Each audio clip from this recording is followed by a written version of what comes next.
Voilà, ça enregistre.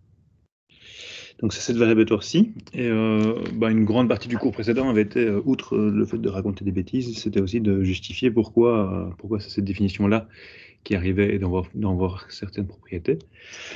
Alors maintenant, on va tout simplement calculer ce truc-là. Donc je ne sais pas si vous avez eu l'occasion de faire l'exercice ou pas. Je déduis de vos têtes que non. Non, d'accord, vous n'avez pas eu l'occasion d'essayer. Alors on va faire ça lentement. Donc on a espérance de x sachant z égale 1. Bah c'est quoi? Bah, l'espérance de x, pardon, pas l'espérance de x sachant z égale 1. Ça démarre mal ce matin. L'espérance aléatoire qui prend les valeurs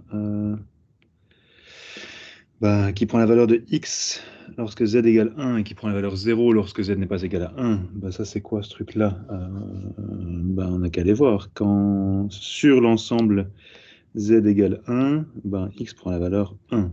Donc cette variatoire-ci, elle prend la valeur 1 avec la probabilité que z soit égal à 1 et 0 sinon. Ça vous va ce truc-là? Ok. L'espérance de x fois l'indicatrice que z est égal à 2. On revient en arrière. Lorsque z est égal à 2, lorsque z est égal à 2, x prend soit de la valeur 1, lorsque z est égal à 2, x prend soit de la valeur 1, soit de la valeur 2. Donc là-dessus, qu'est-ce qu'on va avoir? On va avoir que...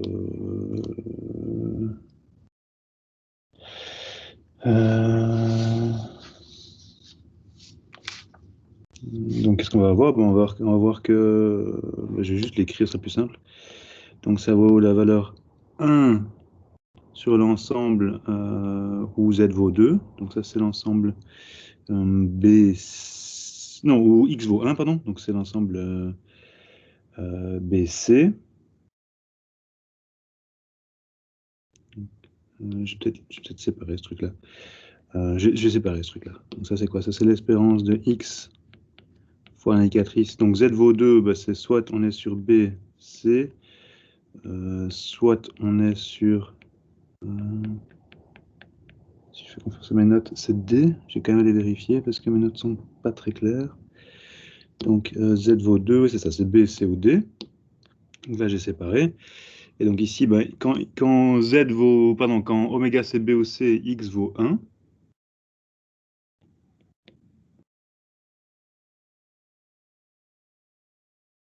Et quand quand oméga vaut D, x vaut 2. Ça vous va ce truc-là? Pas plus que 2 têtes, mais je vois des oui. Alors quelle est la probabilité que ça vale B ou C? Là c'est tout simple, parce qu'on a décidé qu'on avait pris une probabilité uniforme là-dessus. Donc ça c'est là que le P joue. On a pris une probabilité uniforme, donc c'est 2 chances sur 5 et 1 chance sur 5. Oui, ça a l'air d'être cohérent avec mes notes. Donc on est content. Donc ça fait quoi? Ça fait 1 fois 2 chances sur 5, plus 2 fois 1 chance sur 5, ça fait 4 chances sur 5. Et le petit dernier pour la route.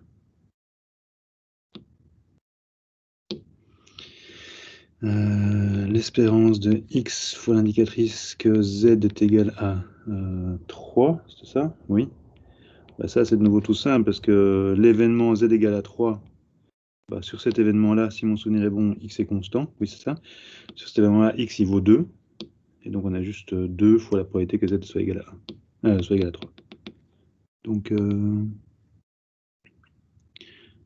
attendez, parce que j'ai pas tout à fait fini mon calcul moi, dans cette histoire. Donc c'est 2 fois la probabilité que z est égal à 3.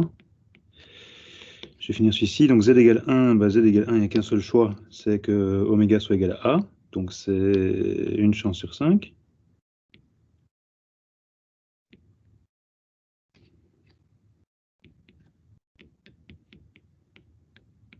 Comme ceci. Et celui-ci, c'est 2 fois 1 chance sur 5 aussi. Et donc si je reviens en arrière, si je rentre tout ça ici dedans, je vais avoir quoi? Je vais avoir que l'espérance x sachant z, c'est la variable aléatoire qui vaut une fois, ouais, plus lentement, donc qui vaut 1 sur la probabilité que z soit égal à 1 fois 1 fois la probabilité que z soit égal à 1 fois l'indicatrice que z égale à 1 plus c'est où? Plus 1 sur la probabilité que z soit égal à 2 ici fois je sais pas ce qui est mieux. Ouais, je vais mettre 4 cinquièmes, ça vous souffrirez un peu en relisant. 4 cinquièmes fois l'indicatrice de z égale à 2. Et puis le dernier, plus 1 sur p de z égale à 3. Vous savez quoi, je vais tout faire comme ça. Donc ici c'est 1 cinquième.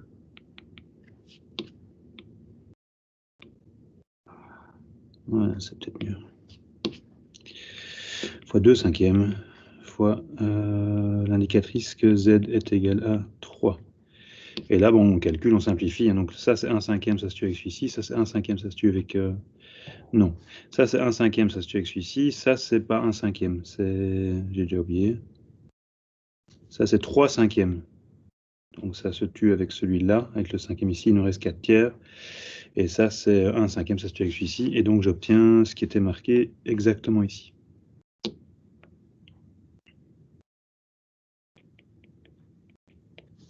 Vous voyez ça? Et donc, quelque part, ce que je veux montrer dans cet exemple-là, c'est que, en fait, on n'a pas besoin. Donc, il y a tout à fait moyen, et vous le ferez beaucoup ces calculs-là au feeling, parce qu'au feeling, ça marche très bien. Si on le fait ici au feeling, celui-ci, en fait, c'est très simple. Lorsque z vaut 1, on sait que x vaut 1. Donc on va d'office avoir... Attendez, je vais faire ça. Où est-ce qu'il est ici? Donc, l'espérance de x sachant z, c'est une fonction de z. Excusez-moi. C'est une fonction de z. Parce qu'en fonction de z, on va prendre une espérance différente. Lorsque z vaut 1, d'office, on vaut 1. Donc, on a d'office ce truc-là. Lorsque z vaut 3, d'office, on vaut 2. Donc, on va avoir ce truc-là.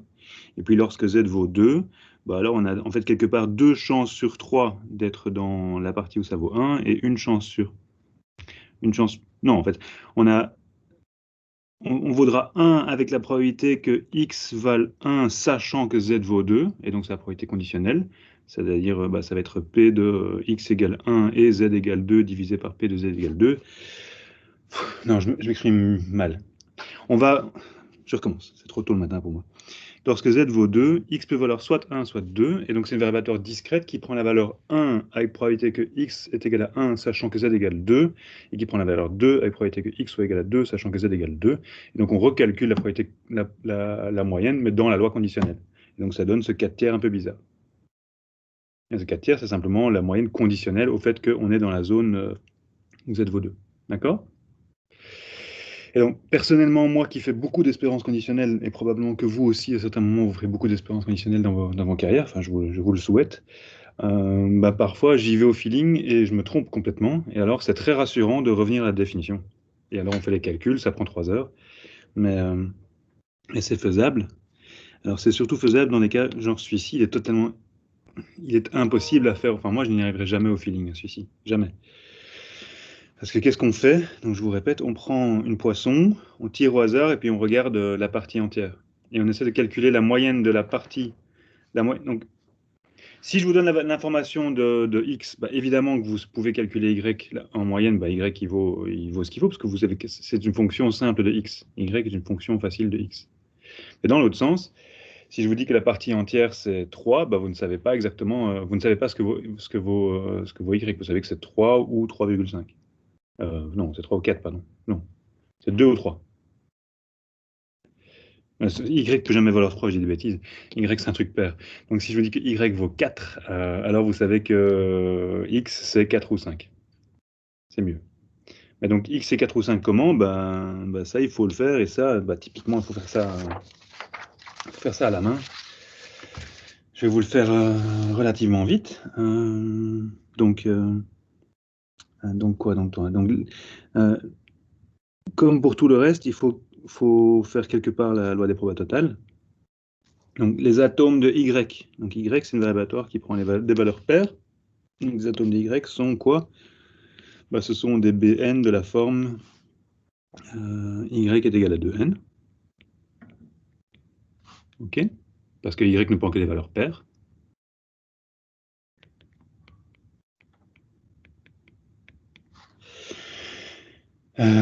OK. Donc après, qu'est-ce qu'on fait? On va regarder. On sait que l'espérance conditionnelle de x sachant y, ce sera une somme.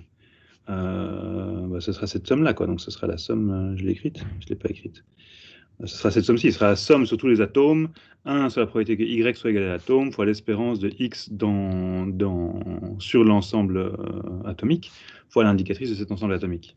Donc on reprend ici. On va calculer juste les espérances sur les atomes. On a donc l'espérance de x indicatrice d'un Bn. Ça, c'est quoi? Ça, c'est l'espérance de x fois l'indicatrice que, il y a deux choix sur le Bn. Le Bn, c'est que y est égal à 2n, et donc c'est que x est égal à 2n, ou que x est égal à 2n plus 1. Donc c'est le même exercice qu'ici au-dessus. Puis on déroule, hein, on y va. Donc ça fait ça.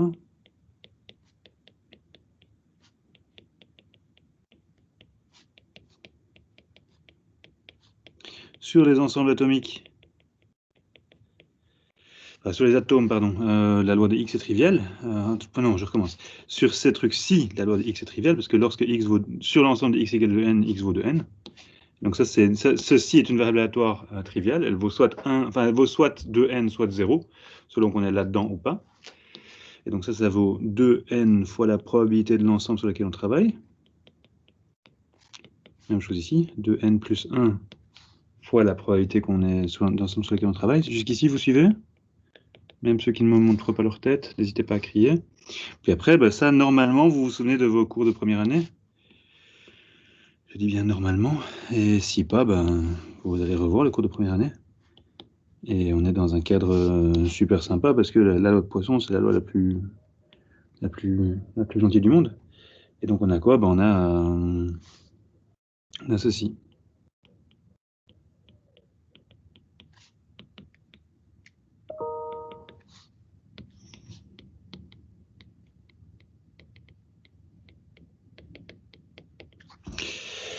Et qu'est-ce qu'on doit aussi calculer d'autre? On doit aussi calculer ceci. Ça c'est facile, ça va être simplement ceci.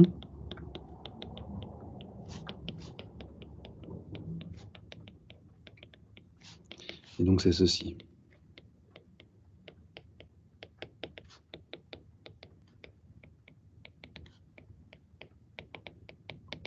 Plus on simplifie. Moi typiquement je fais ça dans Mathematica parce que je suis hyper paresseux. Donc l'espérance de x sachant y. C'est quoi? C'est la somme sur tous les entiers je vais tout écrire. Donc c'est de 1 sur ce truc-là.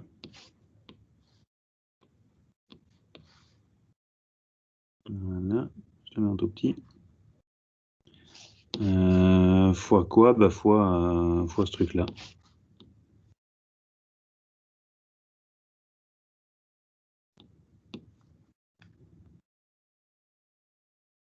Voilà. Fois l'indicatrice que y est égal à n. Pardon, pas égal à n, égal à 2n. Je dis des bêtises de nouveau. L'indicatrice de... Donc on travaille sur les atomes. Et donc c'est l'indicatrice de y égale 2n. Donc là, je vous laisse un peu simplifier. Tous les exponentiels, il y a plein de simplifications dans ce truc-là. Il y a tous les exponentiels qui s'en vont. Il y a plein de n qui s'en vont, etc., etc. Je mets 3 petits points. Et vous allez vous retrouver avec ceci.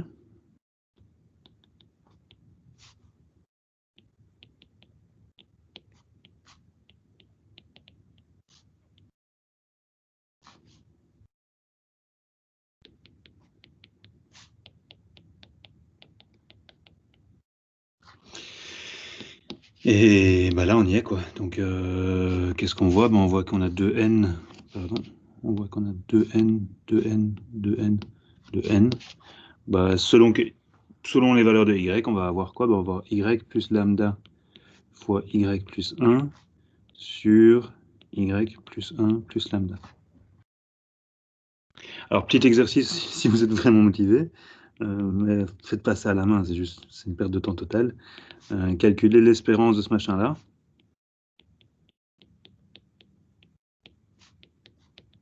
Et vous tomberez sur l'espérance de x. Alors, vous pouvez dire, mais non, c'est pas possible, ça va jamais marcher. Ah si, ça va marcher, c'est des maths, quoi. On sait que ça vaut ça. Mais ça va être un calcul, c'est une manière très compliquée d'écrire ceci. Ça va? Ok. Je crois que je vais simplement republier une version des notes du cours précédent, parce que je me rends compte que j'ai écrit ça dans le cours précédent.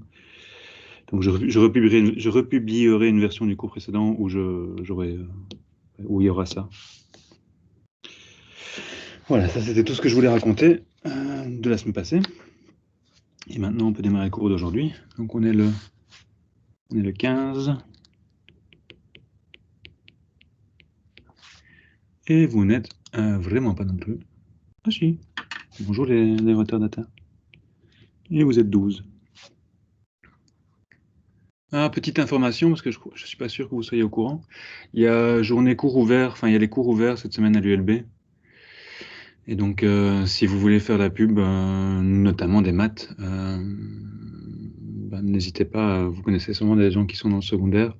Vous pouvez vous pouvez me demander un lien et que vous pouvez forwarder. Et donc ils pourront assister à plein de cours, notamment des cours des matheux, dont un merveilleux cours de proba de première, s'ils sont attirés par ce genre de choses.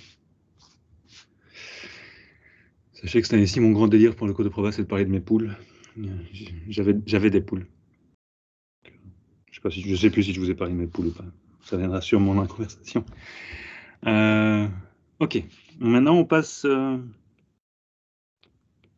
Donc, allez, c'est pas fait exprès, mais c'est presque bien fait. Premier cours qu'on a fait ensemble, j'ai essayé de vous justifier que l'espérance conditionnelle devait être un objet compliqué, parce c'est une définition qui doit abriter plein de concepts différents en même temps. Et tous ces concepts sont pareils, ils sont intuitivement pareils, mais un peu différents. Il y a le côté géométrique, il y a le côté algébrique, il y a le côté discret, continu, tout ça. On veut que tout fonctionne. Cours numéro 2, vendredi, je vous ai justifié, en fait c'est presque très bien fait. Cours numéro 2, je vous ai justifié l'espérance discrète, et je vous ai montré comment ça marchait, je vous ai donné une définition constructive. On dit que l'espérance conditionnelle, c'est la somme sur les atomes de certains machins, et ces machins sont logiques, on voit d'où ils sortent, et tout ça fonctionne très bien. Et puis après, on avait regardé quelques propriétés, je vais peut-être vous les remontrer. On avait regardé quelques propriétés, et on avait dit, tiens, remarquez les amis, j'ai passé pas mal de temps là-dessus, sur le fait que l'espérance conditionnelle, ici, enfin la probabilité conditionnelle, celle-là, donc cette espérance d'indicatrice, elle est proche de l'indicatrice elle-même, proche dans le sens où son comportement, quand on l'intègre par rapport à des boréliens de l'espace, de la sigma algèbre par rapport à laquelle on conditionne, ça ne change pas. Donc elle a une espérance constante sur les atomes de la loi sur laquelle on travaille. Et puis après, je suppose que vous êtes des gens normaux et donc vous avez écouté ceci avec patience et puis on est passé à la suite, on a fait des exemples et vous êtes dit, ça c'est bien, ça je comprends, de nouveau là je vois de quoi il parle le monsieur. En fait, malheureusement pour vous, et pour moi aussi quelque part, même si c'est amusant, tous ces délires que vous vous êtes demandé pourquoi je les faisais et pourquoi j'insistais aussi longtemps là-dessus, ces délires-là, c'est la définition, bizarrement. Alors j'y vais, il n'y a pas de façon délicate d'introduire quelque chose comme ça. Donc on y va, définition et théorème 1.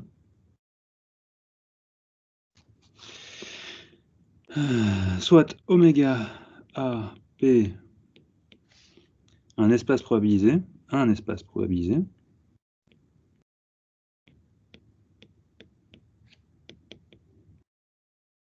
Les premières années, j'avais essayé de faire ce chapitre-ci en première année, donc en bloc 1. Ça ne passait absolument pas. Personne ne comprenait rien. Soit oméga A un espace probabilisé, et soit B une sous-sigma algèbre de A, soit de plus X, je vais essayer d'écrire bien, X, une variable aléatoire L1 ou intégrable. Donc ça c'est important parce qu'il va y avoir pas mal de Fubini dans l'histoire. Et vous savez, que Fubini, il faut que ce soit intégrable, le truc, sinon il n'y a rien qui marche. Disons qu'il y a moyen d'un... Non, je me tais. Donc il faut intégrable. Sinon c'est trop compliqué. Donc on veut ceci. Ben voilà. C'est comme Fubini, il n'y a presque pas d'hypothèse. Si ça marche, ça marche. Voilà. Ici, si ça admet une moyenne, alors il existe une unique... Alors comme Arthur est là aujourd'hui, rassure-toi, c'est pas unique, vraiment unique. Hein, c'est unique sous des ensembles de mesures nulles. Variable aléatoire que tout le monde appelle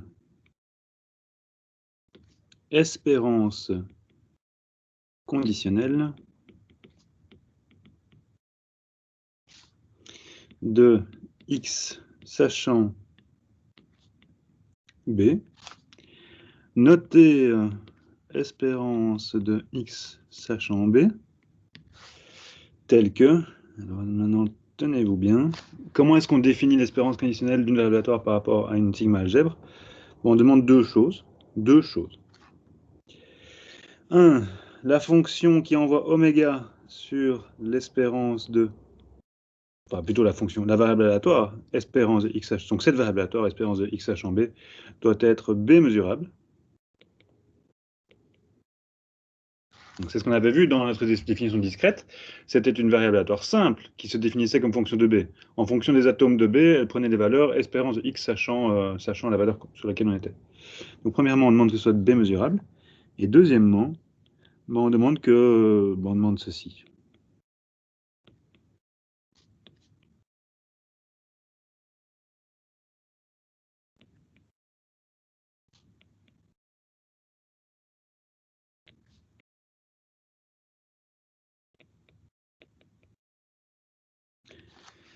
C'est tout. Alors là, la réaction naturelle, c'est mais où est le rapport entre ça et l'espérance conditionnelle? Il est ténu quelque part. On avait vu dans une définition discrète que quand c'était discret, notre définition faisait qu'on avait ça et ça. Et le coup de génie des Russes, c'est de s'être rendu compte que ceci et ceci, c'était suffisant pour tout faire en un coup. Comment ils ont pensé à ça, je n'en ai aucune idée. Mais de fait, avec ceci, on va pouvoir tout récupérer très facilement et faire des choses beaucoup plus puissantes par après. J'insiste, Oméga est complètement quelconque. Hein. Alors, voilà.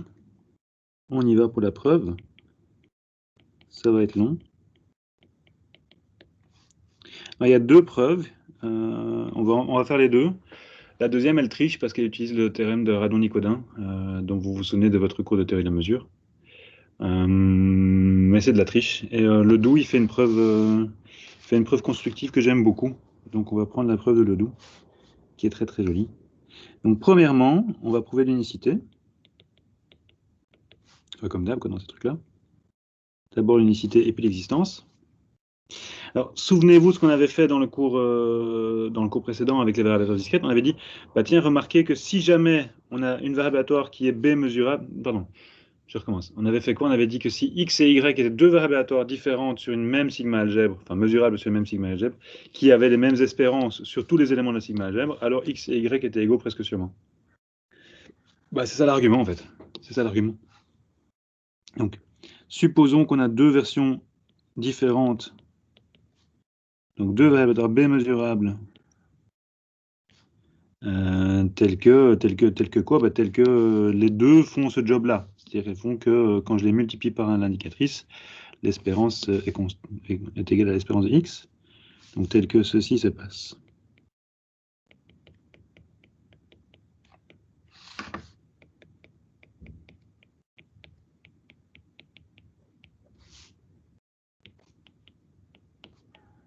Donc ce qui est important, c'est qu'elles sont toutes les deux b mesurables.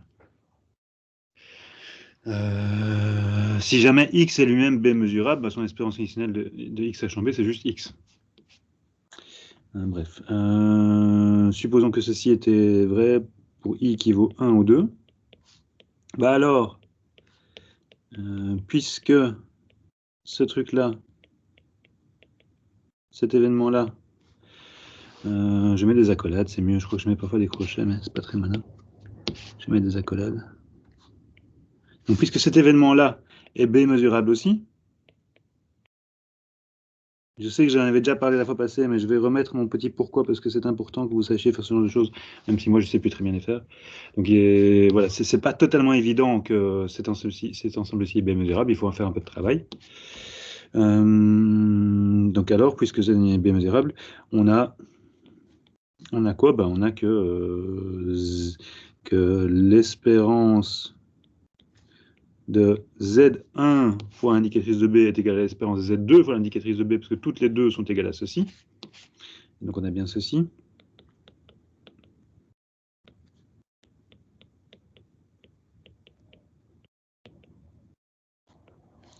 Et ça vaut ça.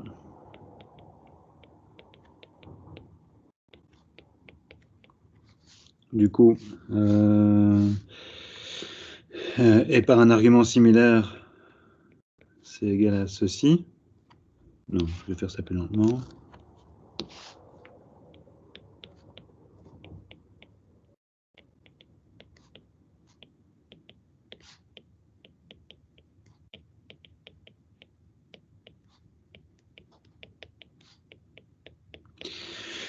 Donc quoi? Bah donc, vu que si l'espérance d'une variable aléatoire positive est nulle, bah cette variable aléatoire est nulle presque sûrement par rapport à la loi dans laquelle on intègre. Donc quoi? Bah donc Z1 moins Z2 plus est égal à Z1 moins Z2 moins est égal à 0, P presque sûrement. Et du coup, Z1 est égal à Z2, P presque sûrement. Donc c'est bien égal à P presque sûrement. Ah, j'ai des bêtises. C'est bien unique P presque sûrement. Alors, voilà, je peux gagner un peu de place. Alors, pour l'existence, ça va être un petit peu plus de travail. Mais c'est une chouette preuve. Enfin, j'espère que vous apprécierez comme moi la joliesse de cette preuve.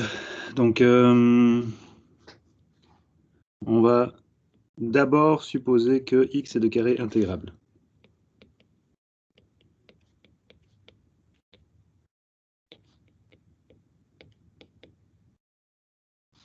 C'est-à-dire que l'espérance de x carré est finie. C'est bien entendu plus fort comme hypothèse que de demander que x soit lui-même intégrable. Quand je vous dis ça, vous devez directement dans votre tête faire le Jensen et dire que bah oui, l'espérance de x est plus petit que la racine carrée de l'espérance de x carré, donc dans un sens ça marche et dans l'autre sens ça marche pas parce que vous avez un exemple en tête de variateur qui est intégrable mais dont le carré n'est pas intégrable. Dans l'autre sens plutôt.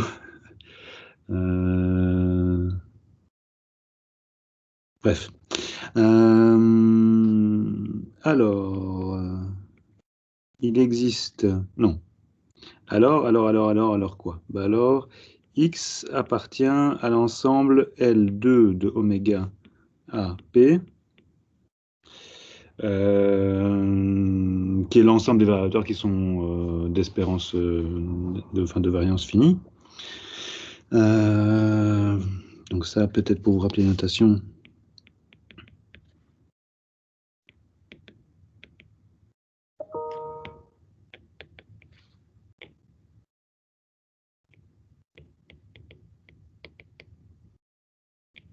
Et cet espace-là, c'est un espace vectoriel qu'on peut équiper d'une semi-norme. Je ne sais pas si vous vous souvenez de ce que c'est une semi-norme sur un espace vectoriel. Pas d'une, de la semi-norme. Je ne sais pas si je vais... Donc x norme 2. Non, j'ai pas la place. C'est ce truc-là.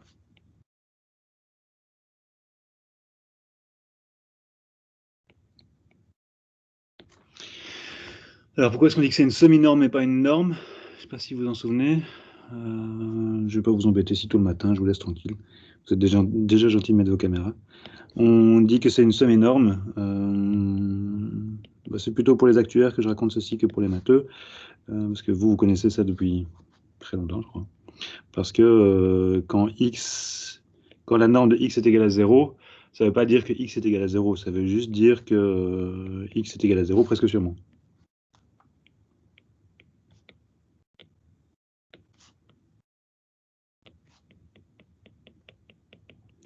Du coup, comment est-ce qu'on fait? Alors là, je vais probablement perdre certains actuaires, mais ne vous en inquiétez pas, ça joue pas un rôle pour vous.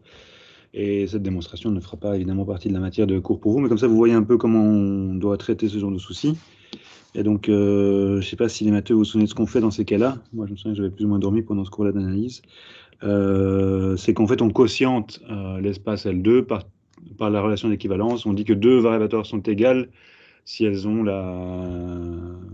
norme de leur différence est nulle.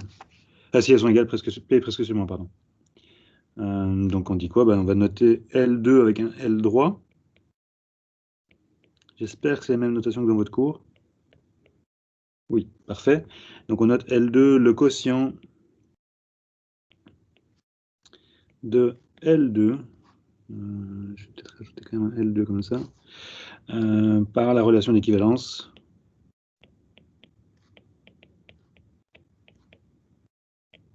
X est égal à Y, pardon, X tilde Y.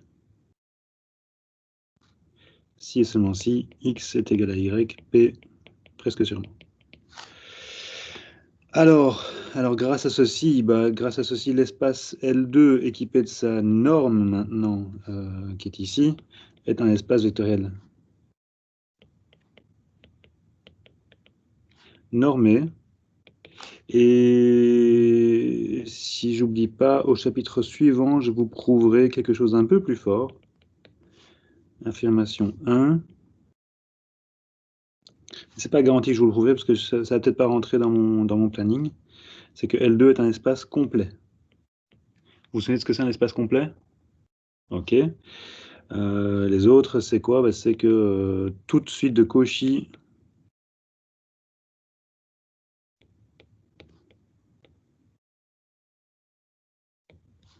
y converge. Donc, preuve probablement au chapitre suivant. Parce qu'on n'a pas encore parlé de suite de variables. Donc tout ce qui concerne les suites de variables aléatoires, quelque part, si ça ne rentre pas directement dans le cadre de ce que vous avez vu en théorie de la mesure, je le rejette au chapitre suivant qui concerne justement les suites. Alors on va équiper. C'est que de la préparation pour l'instant. On n'a strictement rien fait. On est en train de faire un truc que je pourrais dire en une ligne. Mais pour les actuaires, je mets un peu plus de gants. Donc maintenant, on va équiper L2 du produit scalaire entre deux variables aléatoires x et y. C'est l'espérance du produit. Alors, et là, malheureusement, je vais arrêter mon petit rappel parce que ça va devenir trop long. Alors, qu'est-ce qu'on a? C'est qu'on a que L2 équipé de son produit scalaire est un espace de Hilbert, et c'est la fête. Parce qu'une fois qu'on a une structure hilbertienne sur un espace, pouf, il y a plein de choses qui se passent. Donc ici, dans mes notes, j'ai mis un petit cornet avec des confettis. Alors, pour les matheux, normalement, on est dans un monde que vous connaissez très bien. Pour les actuaires, ceux d'entre vous qui auraient fait Solvay ou d'autres options maths fortes, normalement aussi, on est dans un monde que vous connaissez très bien. Pour les autres, je sais que faire 5 lignes de rappel, c'est pas du tout assez.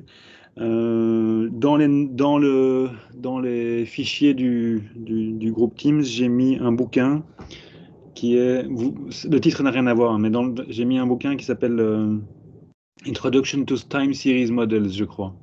Je sais plus, il y a Time Series dans le titre. Et je sais que dans ce bouquin, il y a un merveilleux chapitre sur les espaces de Hilbert qui est pile poil ce qu'il vous faut, en tout cas pour les actuaires, c'est pile poil ce qu'il vous faut pour bien comprendre. C'est un peu long, mais ça détaille bien ça explique bien ce que font ce à quoi servent les espaces de Hilbert et d'une façon pas trop mateuse, donc plutôt une façon d'ingénieur où on explique les choses de façon utilitariste. Donc même pour les matheux, ça peut être pas mal de jeter un coup d'œil parce que moi, je trouve ça plutôt bien fait. Donc on fait référence Brock, Brockwell, je sais plus. Je vais mettre Time Series.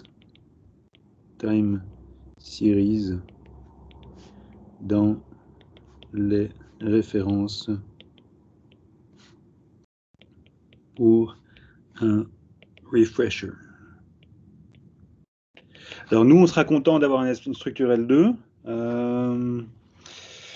On sera content d'avoir une structure L2 parce que le but, en fait, c'est de voir tout ça comme une projection. Donc de voir l'espérance conditionnelle comme une projection et pouvoir projeter, on doit avoir une notion on doit avoir une notion de produit scalaire et d'orthogonalité. Donc c'est pour ça qu'on a besoin du L2. Et maintenant, on est équipé, on a tout ce qu'il nous faut. Alors, on peut continuer. Donc, j'aurais pu, c'est peut-être même que j'aurais dû, en fait. Hein. Tout ceci, c'est juste une mise en bouche que j'aurais pu écrire sous la forme. Alors, X appartient à L2 droit, qui équipé du produit scalarity ici, est un espace de Hilbert. C'est grosso modo le sens de ce que je viens de faire ici. Alors, clairement, L2 de oméga BP est un sous-espace fermé dans L2 de oméga A, P, c'est-à-dire qu'on ne va pas quitter les fonctions B mesurables quand on prend des limites de fonctions B mesurables. On peut donc projeter sur un sous-espace fermé d'un Hilbert, donc on peut donc parler de projection orthogonale P ort X de X sur L2 de oméga BP. Donc, qu'est-ce qu'on fait? Un petit dessin qui n'a aucun sens parce qu'on travaille avec des variables aléatoires, mais juste pour vous donner une idée de ce qu'on fait. Donc, ça, imaginons que ceci, ce soit L2 de oméga BP. Imaginons que X soit ici. L'idée, c'est qu'on va dire que la projection orthogonale, mais orthogonale au sens de ce produit scalaire-ci, donc ce gars-ci, que je vais appeler P ort X, ce truc-là, ce machin-là, ce sera notre espérance conditionnelle. Donc ici, il y a une notion d'orthogonalité. Ce sera notre espérance conditionnelle. Alors, comment est-ce qu'on définit ce gars-là? Il a la propriété que, donc clairement, machin est fermé dans machin. On peut parler de projection orthogonale sur, voilà, 2 points, excusez-moi, 2 points.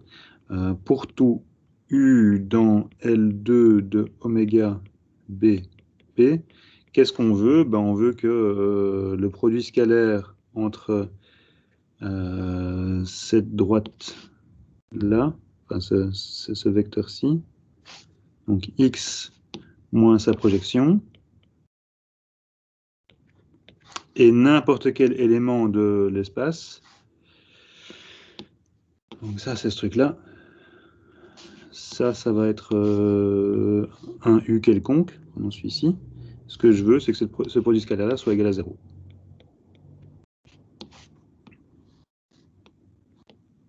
Et donc là, vous devez faire confiance au génie humain et de dire que effectivement, cette projection orthogonale est la bonne façon de définir l'espérance conditionnelle.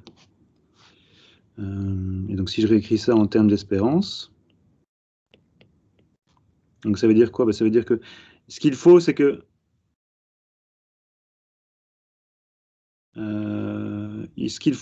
notre projection orthogonale, donc que notre espérance conditionnelle, ait la propriété que si je prends n'importe quelle variable aléatoire qui est de carré intégrable et qui est mesurable par rapport à b, bah, cette espérance-ci doit être égale à 0. Et donc, qu'est-ce qu'on va faire? Bah, on va dire que on pose que ce gars-là, donc que, c'est pas très français, hein, P hort X est une version. Non, je vais formuler ça différemment. Je formule ça différemment. C'est pas joli ça. Puisque P hort X est une classe d'équivalence,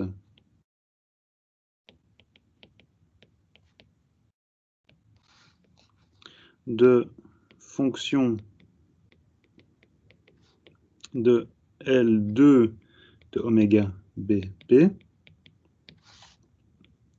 on définit l'espérance conditionnelle, comme un représentant, n'importe lequel, B mesurable de cette classe.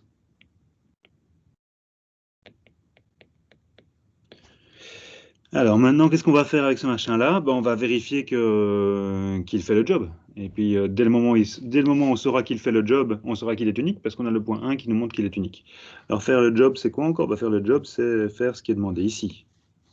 Donc, est-ce qu'il est B mesurable? Bah oui, parce qu'on l'a choisi comme étant B mesurable. Est-ce qu'il fait ça? Bah, là, malheureusement, je suis désolé de vous dire que cette démonstration est merveilleuse, parce qu'en fait, elle contient rien. C'est fini, on a fini le travail. Parce que, bien entendu, on sait ceci. Donc, puisque si B appartient à B, l'indicatrice de B, trivialement, appartient à L2 de oméga, BP. Donc, c'est effectivement B mesurable et c'est effectivement L2 parce que ça vaut soit 0, soit 1. Donc, évidemment que son espérance est finie. Ou son espérance de son carré. Et donc, qu'est-ce qu'on a? Ben, on a que ici, je peux simplement, donc je vais peut-être lui donner un nom à cette égalité ici. Je vais l'appeler star. Donc, grâce à star, j'ai que 0 est égal à ceci.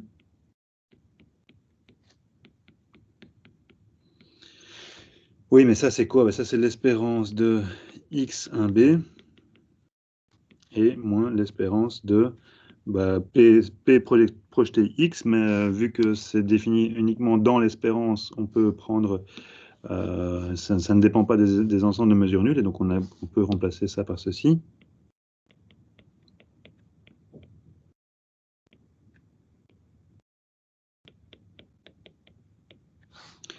Et c'est ce qu'il fallait, quoi. Donc en fait, j'ai même pas besoin de 2 lignes.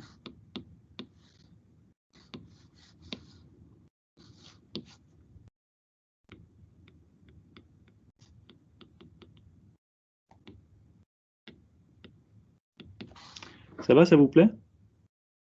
Et donc, ça marche quand X est L2. Évidemment, ça ne marche pas donc de façon générale. Donc, je vais peut-être mettre un premier bullet point ici. Maintenant, je fais un deuxième bullet point. Mais en tout cas, les matheux, vous savez très bien ce qu'on doit faire dans ce cas-là.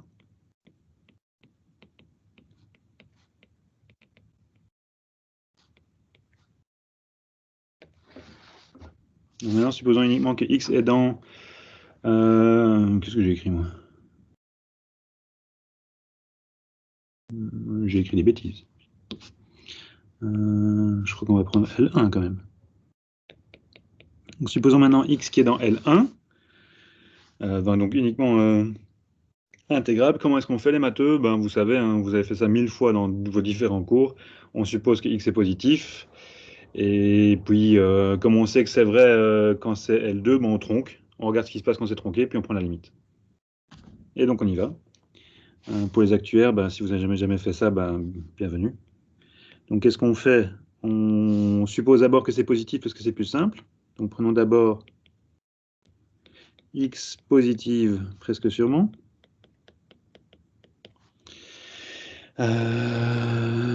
Alors, l'espérance... Ah oui, ça, il faut peut-être d'abord vérifier. Si x est positive, alors l'espérance de x sachant b est positive aussi, presque sûrement. C'est pas si évident que ça. On sait que c'est vrai, on sait que l'espérance préserve les inégalités, mais on ne sait pas que l'espérance conditionnelle préserve les inégalités. Donc on y va. Alors ça, bah, en effet, donc 2 points. Bah, j'ai qu'à prendre. Donc maintenant qu'on a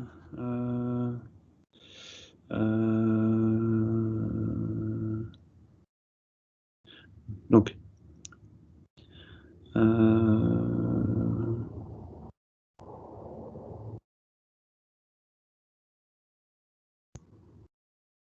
tiens, j'ai un souci moi avec ma démonstration.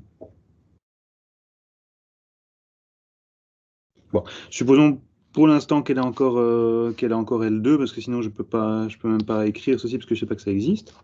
Il aurait fait ça le dos? Non, quand même. Michel.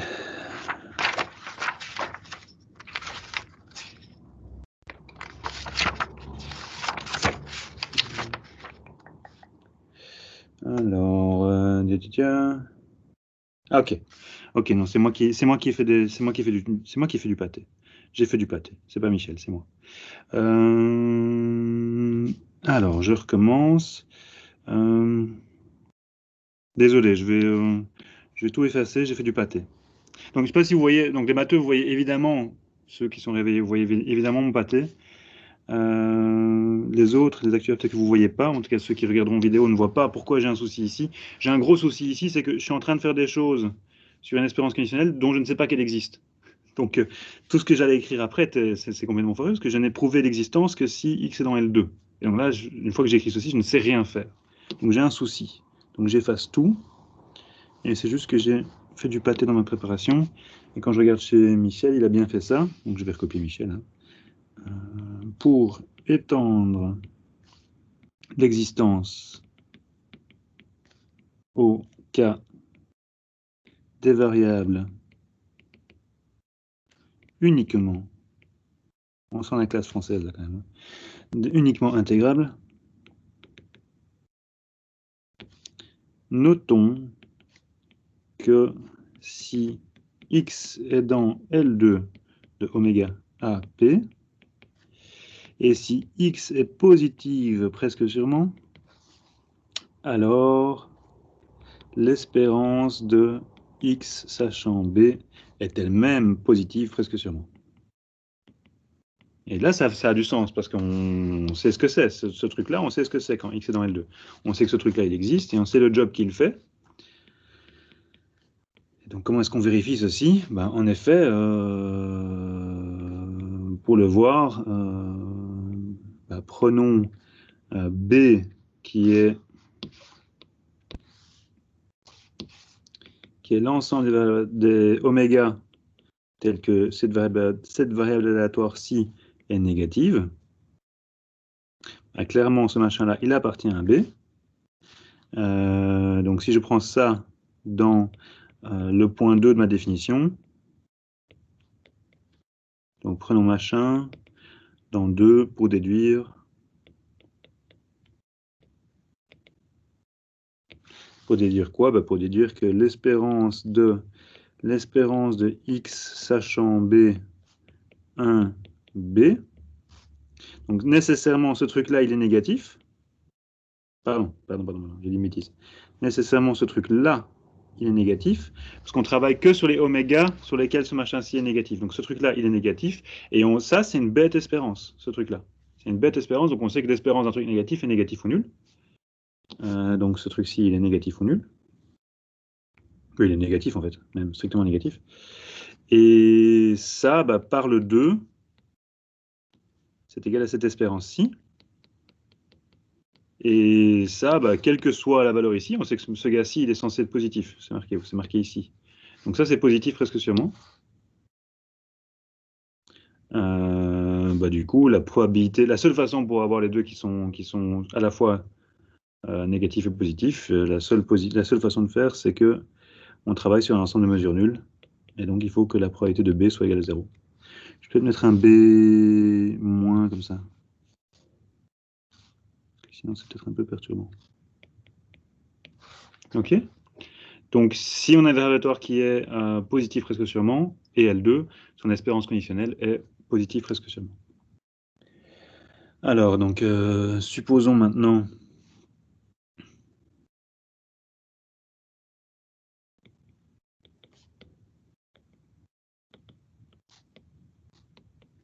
que x est uniquement intégrale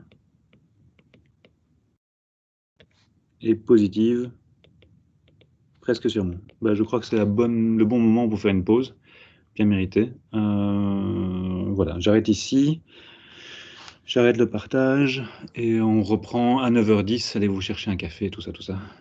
Moi aussi. À tout de suite.